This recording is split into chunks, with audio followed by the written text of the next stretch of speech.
इस वीडियो में हम जेईई एडवांस के मोशन इन स्ट्रेट लाइन का पीवाईक्यू करेंगे। इसको सेट वन कहते हैं, डिस्कस करेंगे।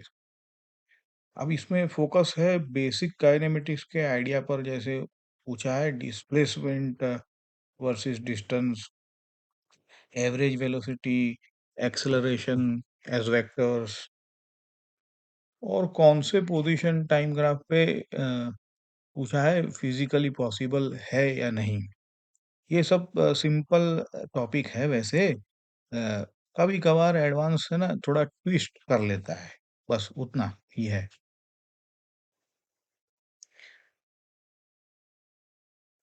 अब देखो, इस सेट में हम क्या सीखने वाले हैं। पहले देखेंगे कि सर्कुलर पाथ में डिस्टेंस और डिस्प्लेसमेंट को कैसे अलग ट्रीट करते हैं। सिंपल है। फिर एवरेज वेलोसिटी और एवरेज एक्सेलरेशन को प्योर वेक्टर के पॉइंट ऑफ व्यू से देखेंगे, और एक क्वेश्चन से समझेंगे कि कौन से एक्सटी ग्राफ फिजिकली पॉसिबल है और कौन से नहीं। 4 पीवाईक्यूज है इसमें, 1999, 83, 82 और 79। देखो, ये हमारा फोकस ईयर पे नहीं है, कॉन्सेप्ट पे है। ये 1999 का क्वेश्चन है। एक पार्टिकल 1 सेकंड में ए से बी तक जाता है सेमी सर्कल के अलोंग, जिसका रेडियस 1 मीटर है। हमें मैग्नीट्यूड ऑफ एवरेज वेलोसिटी निकालना है। ऑप्शन आप देख लो। देखो यहाँ पे ये एवरेज वेलोसिटी है, तो सिंपल है कि हमको डिस्प्लेसमेंट देखना होगा, है ना, पाथ लेंथ नहीं। एवरेज वेलोसिटी का डेफिनेशन करो, देखो। जो वी एवरेज होता है वो तो डिस्प्लेसमेंट का total displacement upon total time होता है ना। तो पार्टिकल ए से बी तक जा रहा है, टाइम दिया है 1 सेकंड, तो टाइम तो आ गया। तो डिस्प्लेसमेंट क्या है? Straight line from A to B, जो कि डायमीटर होगा, है ना। तो रेडियस 1 है, तो देखो ऐसे आपका correct option 2 metre per second है। यहाँ टिपिकल ट्रैप है।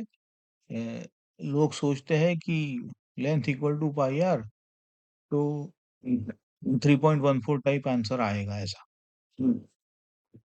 वो एवरेज स्पीड के केस में आता है। एवरेज वेलोसिटी में हमेशा स्ट्रेट स्ट्रेट लाइन होता है ना, डिस्प्लेसमेंट के लिए।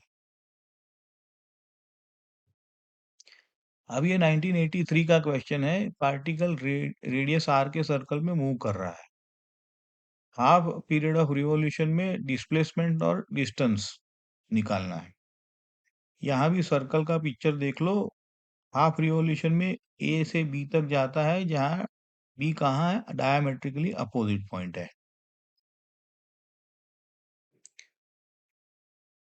देखो, अ, यहाँ पे दो चीजों में फर्क रखना है। डिस्टेंस मतलब एक्चुअल पाथ लेंथ, और डिस्प्लेसमेंट मतलब straight line from initial to final. आसान है ये, बेसिक डेफिनेशन 9th में भी आप सॉल्व कर सकते हो। ये एडवांस पीआईक्यू। अब हाफ रिवॉल्यूशन में ए से डायमेट्रिकली अपोजिट बी तक जाता है,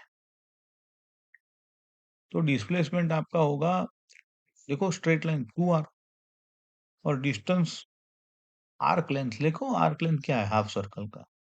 पाई आर।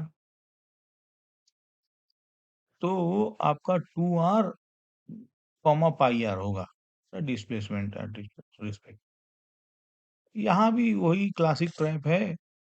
बहुत स्टूडेंट्स डिस्प्लेसमेंट में भी पाई आर लिख देते हैं। सो ऑलवेज सोचो शॉर्टेस्ट स्ट्रेट लाइन क्या है। हालांकि अब तो एवरेज स्टूडेंट ये सारी चीजें अच्छी तरह से संभाल पाता है। ये पुराने ईयर के क्वेश्चन है।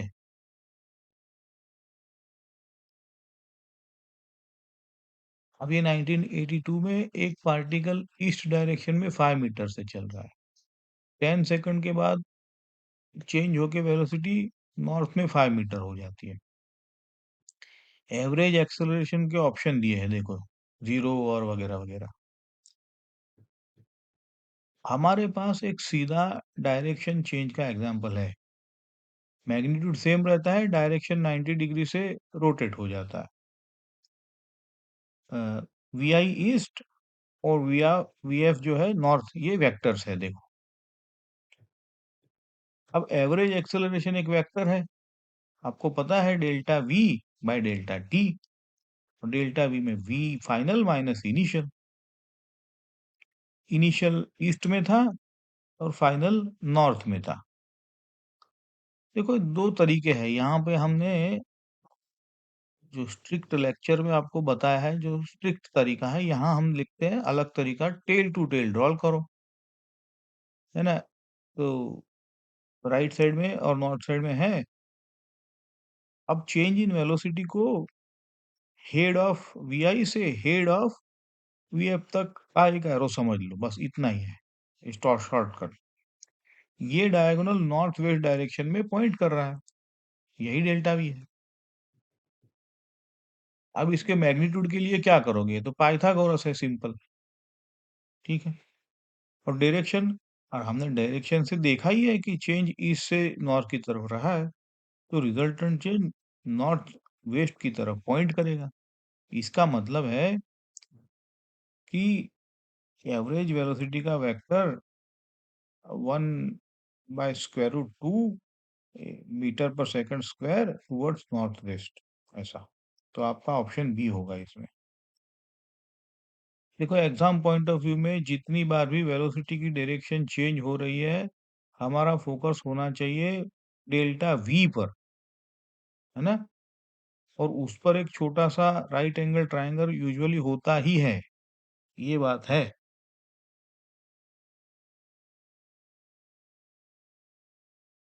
79 में दिया गया है पोजीशन टाइम ग्राफ। क्वेश्चन पूछता है कि क्या ऐसा टाइम वेरिएशन पोजीशन नेचर में पॉसिबल है?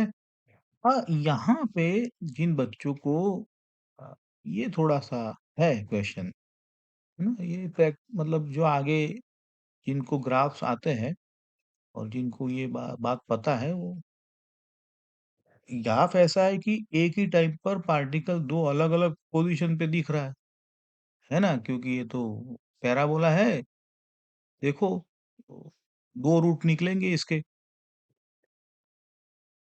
तो एक सिंगल पार्टिकल के लिए पोजीशन टाइम ग्राफ में यही रूल है कि एक पर्टिकुलर टाइम अगर आप लेते हो, तो पार्टिकल एक ही पोजीशन पर हो सकता है ना? ना, ये कोई क्वांटम मैकेनिक्स तो है नहीं कि एक टाइम पे पार्टिकल सारी जगह पे अवेलेबल है। तो ग्राफिकली अगर हम वर्टिकल या अगर हॉरिजॉन्टल, यहाँ पे टी अगर वाई एक्सिस पे है तो हॉरिजॉन्टल लाइन ड्रॉ करो, है ना?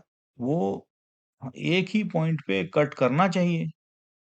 लेकिन ग्राफ में तो क्या हो रहा है देखो, ए और बी पे कट हो रहा है। मतलब एक ही इंस्टेंट में 2 पोजीशन पे है ये जो भी बॉडी है। यही इम्पॉसिबल है बस। हम कहेंगे कि ये एक्सटी ग्राफ रियल पार्टिकल के लिए पॉसिबल नहीं है। हो सकता है ये कोई साइ वाला ग्राफ है ना? श्रोडिंगर इक्वेशन में जो पोजीशन वेक्टर। एनीवेज़, तो सिंगल वैल्यू कहने का मतलब है कि ऐसे ग्राफ में सिंगल वैल्यू होना चाहिए। आप जब कभी भी स्ट्रेट लाइन कर्व वाले होते हैं, डिसकंटीन्यूअस कर्व होते हैं, वो यूजुअली पॉसिबल नहीं होते हैं। और ये ऐसे जहाँ पे 2 वैल्यू है। चलो इस सेट का मेन पॉइंट्स हम रिकैप करते हैं। एवरेज वेलोसिटी मतलब आपको पता है कैसे करना है। अ अ, मतलब डिस्प्लेसमेंट आप लेना है ना? स्पीड है तो डिस्टेंस रखना है। और यहाँ डिस्प्लेसमेंट का लिए कोड यूज़ करो, है ना? पाथ लेंथ में कंफ्यूज मत होना। सर्कल में अगर पाथ है तो आर्क होता है, डिस्प्लेसमेंट में कोड। अब distance versus displacement circular motion में भी, हाफ रिवॉल्यूशन में भी वही कॉन्सेप्ट आएगा, है ना? ये पैटर्न बार-बार रिपीट होता है। एवरेज एक्सेलरेशन में भी वेक्टर है, तो उसमें PF minus VI by total time करो, और इसकी डायरेक्शन जो है वो डेल्टा वी की डायरेक्शन होती है ना?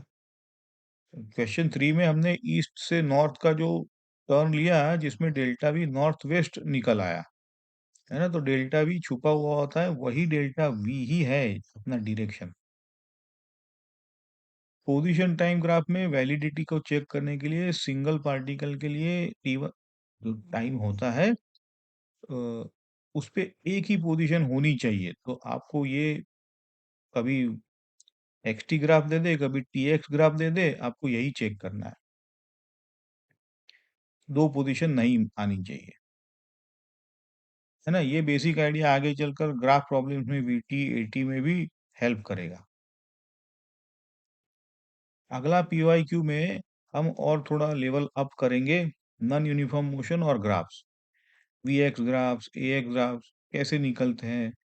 ए equal to v dv by dx, है ना? ये एटी ग्राफ के नीचे एरिया से change in velocity, maximum velocity का कॉन्सेप्ट, और जेई एडवांस में इंटीजर जो टाइप क्वेश्चन लेंगे, है ना? जिसमें एक्सेलरेटिंग फ्रेम में 2 बॉल्स फेंकी गई है, तो ऐसा। ये सब मोशन इन स्ट्रेट लाइन को एडवांस लेवल पे प्रैक्टिस करने के लिए अच्छा है।